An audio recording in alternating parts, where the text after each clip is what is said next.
Welcome everyone.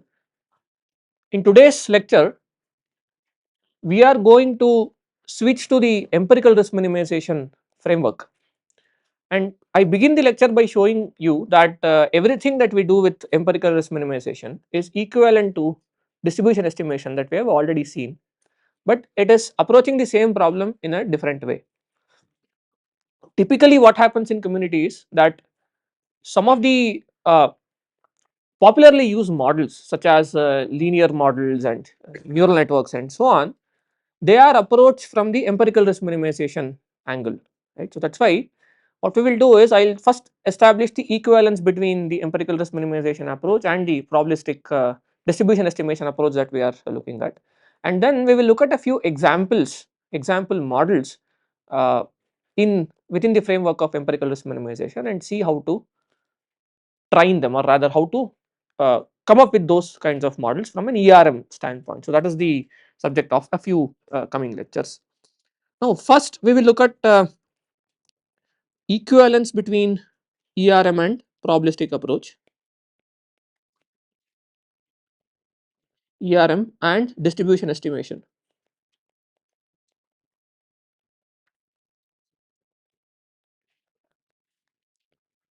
See, often this equivalence is missed in the community because most when if people stick to ERM, they'll stick to ERM throughout. And if people stick to probabilistic approach, they stick to probabilistic approach throughout, right. So, that connection is something that I've found very valuable personally, because whenever you see ERM, you know what is happening in the probabilistic world and vice versa. So, let's look at it. Already done that, but let's do it once again. So, now suppose we all always start with the data, and let's say that we are looking at the supervised learning framework where we have two random variables x and y, which are sampled IID from an unknown joint distribution pxy, and we saw that given this we estimate several distributions, right, several density functions, and uh, we know how to estimate them in different ways now, right, the ML way, the map way, and the non-parametric way, and so on, right. Now in the okay, so let's write that in the probabilistic approach, the central problem, the main problem is to estimate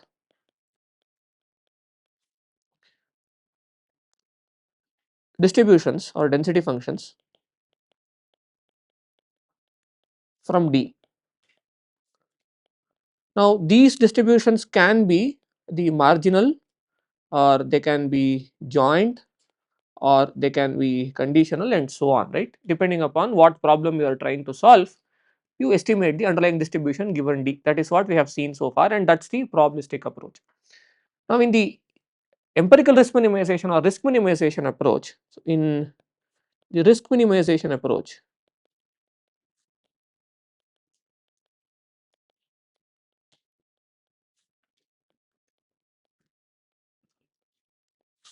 the main or central problem is to estimate a function,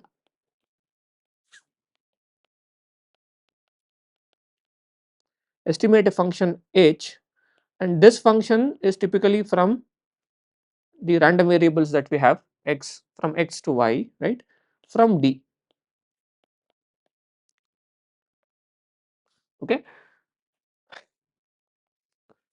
Now how do we do this? How do we, in the previous case, in the probability in the distribution estimation approach, how do we estimate these distributions? We estimate these distributions via minimizing the KL divergence between the model distribution and the true distribution, and we use data to do it. So that is how we do it.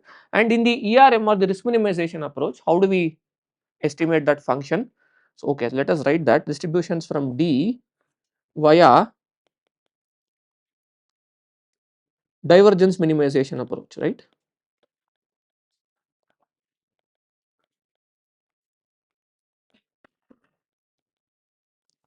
This is what we do.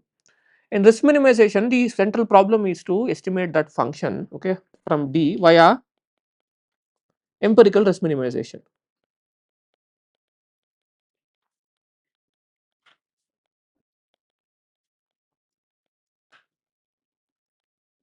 So, mathematically speaking, right, in the probabilistic approach,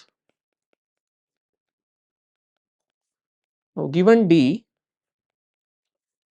what we do is estimate this theta by solving the following optimization problem: some divergence metric between Px, which is the true density function, and P theta, which is our model density, and this optimization is over theta. This is what we have seen so far, right? This is the probabilistic approach. And in the ERM, so we are given the same D. What we find out is we find an H star, okay, let us call this theta star. We find an H star as the minimizer of the empirical risk, which is the expected or the sample estimate of the expectation of what is called as the loss function, right? That is what we saw. Now, I told you that these two are equivalent in the sense that these two optimization problems, this optimization is over H, right? All possible I mean this H is called the hypothesis function and this is over H. And I told you that these two optimization problems are exactly equivalent under certain assumptions, okay. That is what I told you. So, one equivalence is the following, right? The claim is that they are equivalent. The divergence minimization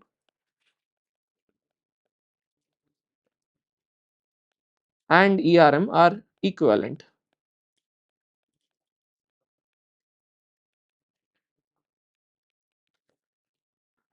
So,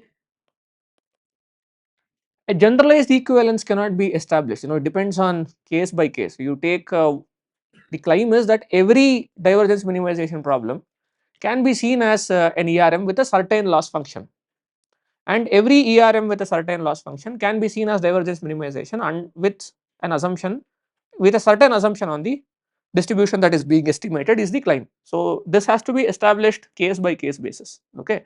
So, let me show you a couple of examples. I think I have already showed you one, right. So, an example can be, suppose um,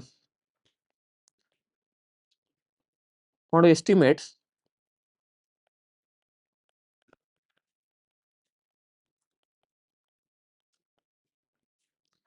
P of y given x, okay, from data, and make an assumption that this is Gaussian, okay. Uh, this is on defined on random variable y, and let us say that the mean of this is some function h of x and we have the variance to be identity. So, this is our model,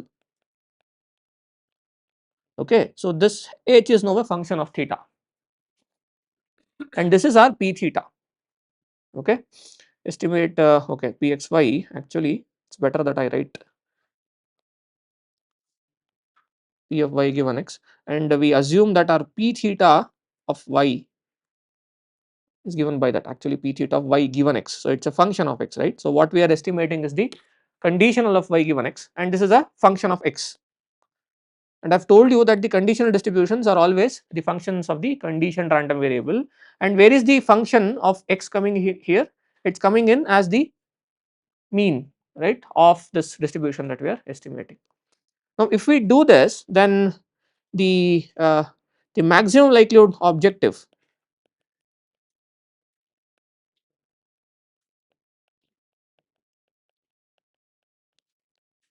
will be as follows. This is theta star is argmin. So, I think I have already showed you the algebra, right. This will be yi minus h theta of xi whole square, right. You can please solve this. So, you understand what I am saying, right. This you just write down the likelihood function, log likelihood, it can be seen here, right. This is as e power this particular term that we have, and the log that comes up in minimizing the KL divergence. So, the log in the exponentiation will get cancelled away, okay, and there is a uh, max there, there is a minus, that will become the minimization problem, and this is the equivalence. So here is the equivalence where, so this now is equivalent to ERM, right. So this is ERM with squared error loss,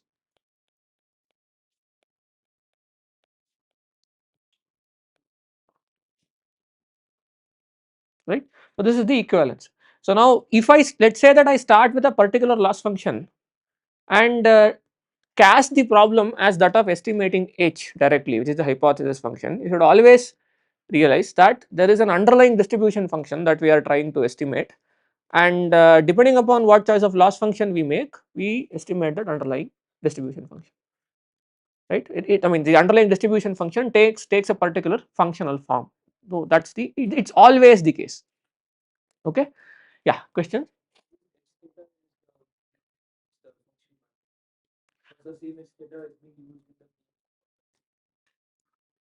This is, yeah, so this h theta in the ERM case is the function. So now if suppose you have d, okay, you assume your loss function to be the squared error loss, okay, and you solve for some function h theta of x, let us say, okay.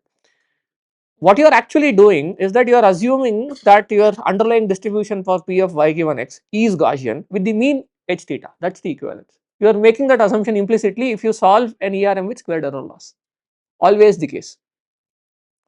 Whenever you are using the squared error loss and solving ERM, okay, you are always assuming that the underlying distribution under which you are solving the maximum likelihood estimate is a Gaussian with the mean being equal to this h theta, always, okay. And this can be said for every loss function that you choose. So you choose a loss function, then there exists an underlying distribution function for which, with which you are solving the maximum likelihood estimate, they are exactly equivalent, okay. So you might have seen this, right, some people, yeah, good.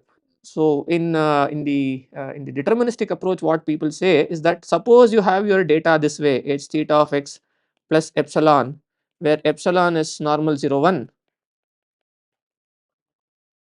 right. So what happens is you have y equal to some h of x, some function of x plus some epsilon, and this epsilon is normal 0 1. Then if you solve, I mean what they say is that, okay, one way to fit this model or find this model is to minimize the noise. This is one way people cast the story, right.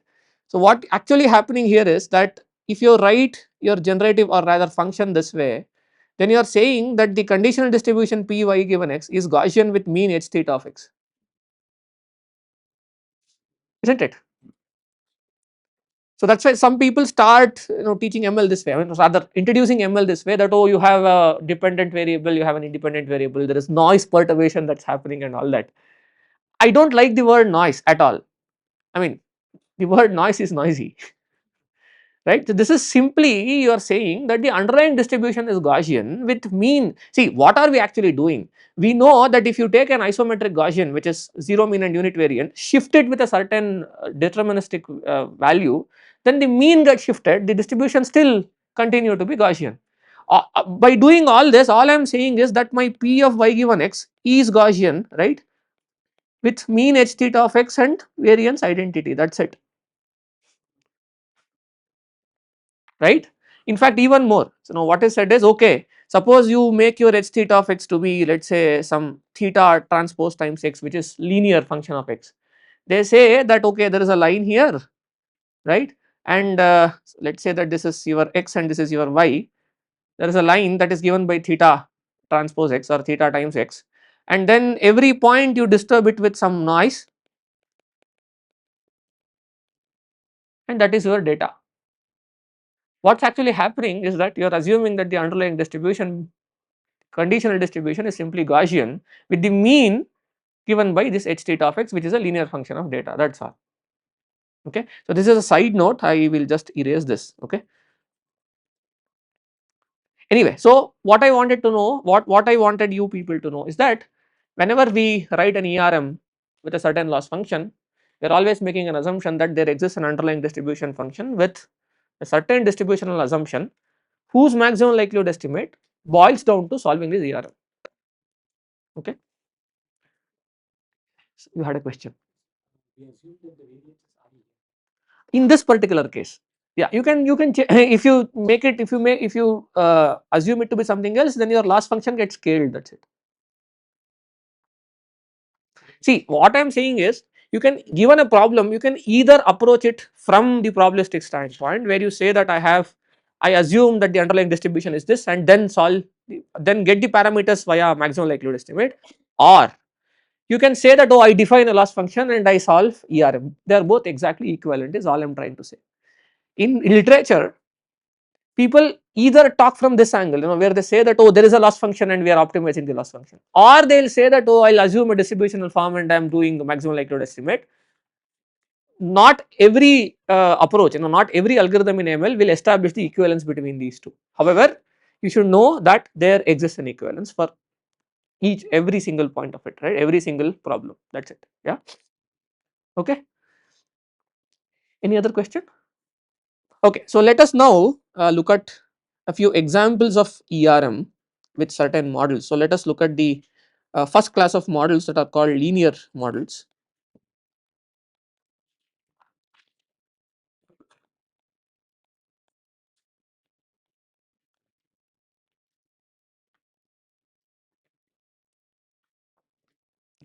Linear family of models.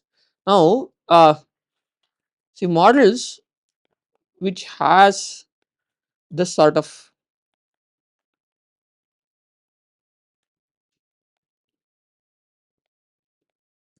form, they are called linear family of models. So we are assuming that my X is in RD, okay, in which case theta also is in RD and theta naught is also in RD, right, it is R. I mean, this, if we assume our Y is in R, let us write it down. So suppose Y is in R, suppose it is in RK, if your Y is in RK, theta has to be a matrix, right, whatever dimensions, you have to ensure that the dimensions are taken care of. So these families of models are called linear models, okay. Now, so one elegant way of doing is this: you subsume this theta naught into your X, meaning suppose you have X in RD, you just make X uh, have one more additional dimension which is a fixed value, I mean which always have the fixed value of 1. In that case, your data now becomes a d plus 1 dimensional data, and you can subsume this theta naught into it and write the model as theta transpose X, where the last dimension is always that. It is also called the so called bias term, okay. So that can be done, yeah. So okay, with X being X augmented with 1 transpose, I can write this model as simply theta transpose X, right, where X is now in RD plus 1. All of you get this, right? I just for algebraic convenience, I just wrote that as theta transpose X. See, one intuitive way of looking at linear models is that so suppose your data is d dimension. Let's take for example that you are making d measurements. Okay, each measurement is in one dimension of the input random variable. Then these linear models are simply looking at weighted combination, linear combination of all the measurements, and the decision is being taken based on the weighted combination of all the measurements that we have made. That is why it's the most primitive way of looking at it, right? Take the first dimension, scale it with some value, take the second dimension, scale it with some other value, and so on. So what do we learn, or rather what do we actually model when we are modeling, when we are building the model, is we are learning to we are learning how much each of the dimensions, each of the measurements have to be scaled to take the decision. So let us say that you are looking at height and weight to make a decision. The question that we are asking is, how much does the height dimension contribute to the final decision and how much the weight dimension contribute to final decision. So that is what we are trying to do in a linear model. Make sense? Okay. Uh, right. So now let us formulate ERM. So ERM with linear models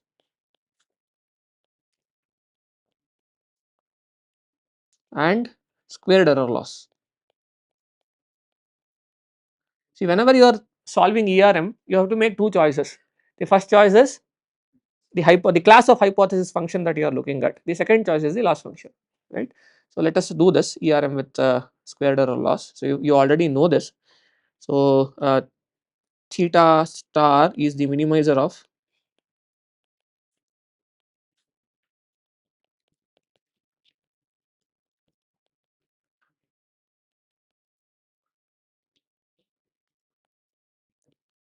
h theta of xi minus yi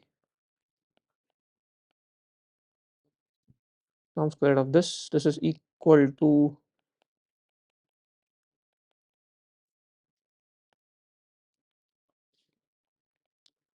what is this? This is theta transpose xi minus yi the whole square.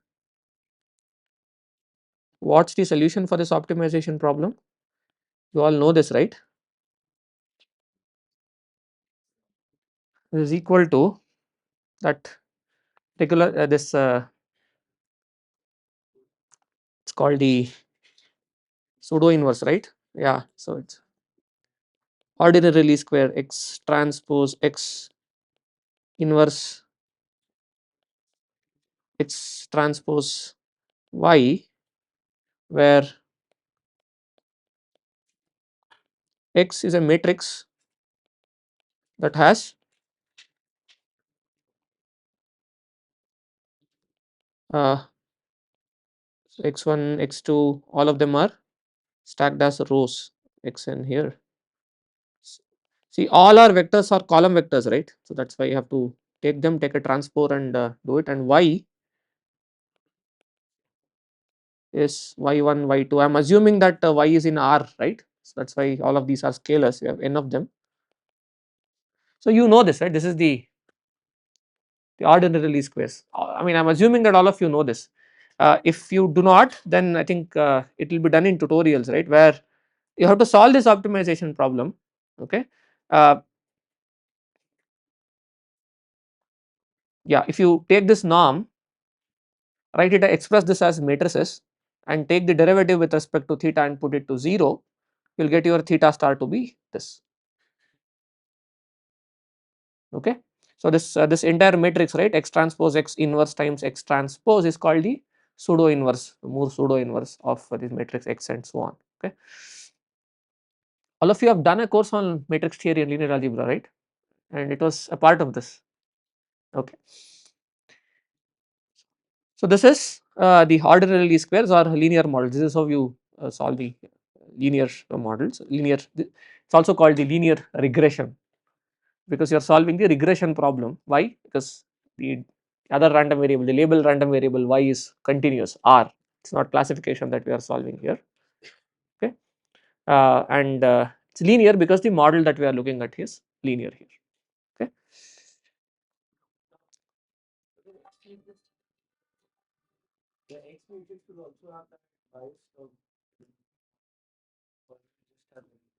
Now we have already subsumed this, right, here. X now simply has, when we write the data, we have just written that 1 with the data. So that's, now my data is in R d plus 1 dimensions.